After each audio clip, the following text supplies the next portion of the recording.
আসসালামু আলাইকুম viewers, welcome to my channel ভোজন বিলাস বাই আলাইসা।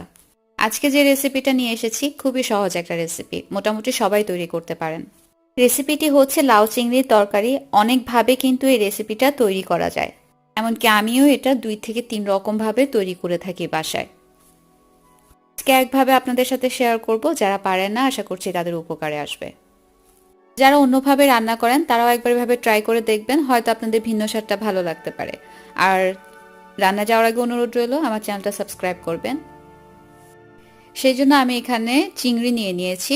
আমি এখানে ইটালিতে মাছ বাজারে এরকম ছোট ছোট চিংড়িগুলো ফ্রেশই কিনতে পাওয়া যায়, আমি সেটাই নিয়েছি।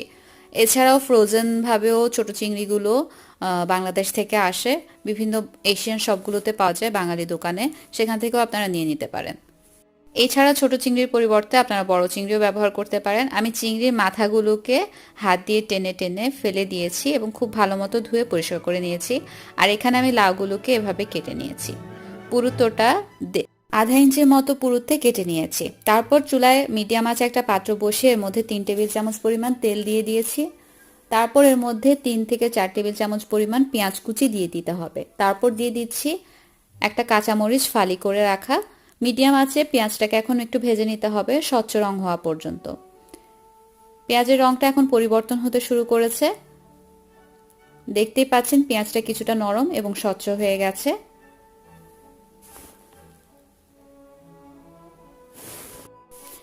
এরকম পর্যায়ে চলে আসলে আমি এখন 1 চা চামচ পরিমাণ রসুন বাটা দিয়ে দিয়েছি আর আধা চা চামচ পরিমাণ আদা বাটা দিয়ে দিয়েছি।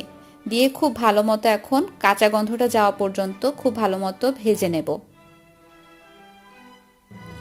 চুলার আঁচটা এখনো কিন্তু আমার মিডিয়ামে আছে।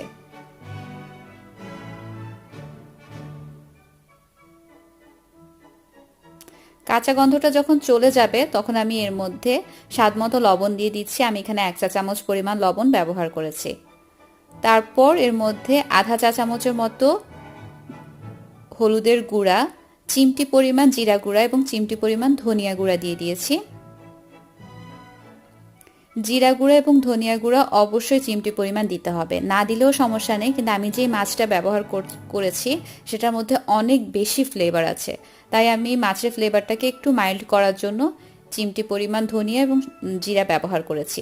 আপনারা যদি বড় চিংড়ি ব্যবহার করেন সেই ক্ষেত্রে ধনিয়া এবং জিরার খুব একটা প্রয়োজন পড়বে না। তারপর আমি এর মধ্যে 1/4 কাপ পানি দিয়ে দিয়েছি মশলাটা কষিয়ে নেওয়ার জন্য। দিয়ে খুব ভালো মতো নেড়ে এখন চুলার আঁচটা বাড়িয়ে যখন এরকম বলক ফুটতে শুরু করবে, মশলাটা কষে উঠবে, তখন আমি এর মধ্যে চিংড়িগুলো দিয়ে দিয়েছি। দেখুন এগুলো চিংড়ির ডিম। এখন খুব ভালো মতো মশলার সাথে চিংড়িটাকে মিলিয়ে নিয়েছি। আস্তে আস্তে চিংড়িটাও কিছুটা সিদ্ধ হয়ে গেছে এবং তেলটা উঠে এসেছে। 1 থেকে 2 মিনিট চিংড়িটাকে তেলের মধ্যে ভালো মতো ভেজে নিয়েছি। তারপর এর মধ্যে লাউগুলো দিয়ে দিয়েছি। আমি এখানে মিডিয়াম সাইজের একটা লাউ নিয়ে এরকম করে কেটে নিয়েছি। পুরোটা দেখে বুঝতে পারছেন কিরকম হতে হবে। এভাবেই কাটতে হবে এমন কোনো কথা নেই, আপনারা আপনাদের পছন্দ অনুযায়ী সাইজ করেও কেটে নিতে পারেন। ভালো মতো মশলার সাথে মিশিয়ে লাউটাকে ঢাকনা দিয়ে দিয়েছিলাম। 10 মিনিট পর লাউ থেকে পানি বের হতে শুরু করবে। চুলার আঁচটা কিন্তু একদম কমিয়ে দিয়েছি ঢাকনা দেওয়ার পরে। লাউটাকে খুব ভালো মতো মশলার সাথে মিশিয়ে ঢাকনা দিয়ে রান্না করতে হবে। 10 থেকে 15 মিনিট পর লাউ থেকে এরকম পানি বের হয়ে গেছে। খুব ভালো মতো লাউটাকে আবার মিলিয়ে দিচ্ছি, মিলিয়ে আবার ঢাকনা দিয়ে সিদ্ধ হওয়া পর্যন্ত অপেক্ষা করব। লাউয়ের পানিতেই লাউটা সিদ্ধ করা আমাদের প্রথম লক্ষ্য থাকবে। যদি যথেষ্ট পরিমাণ পানি লাউ থেকে বের না হয় তাহলে বাড়তি পানি দিয়ে লাউটাকে সিদ্ধ করে নিতে হবে। একটা পর্যায়ে চেক করে নিতে হবে লবণটা।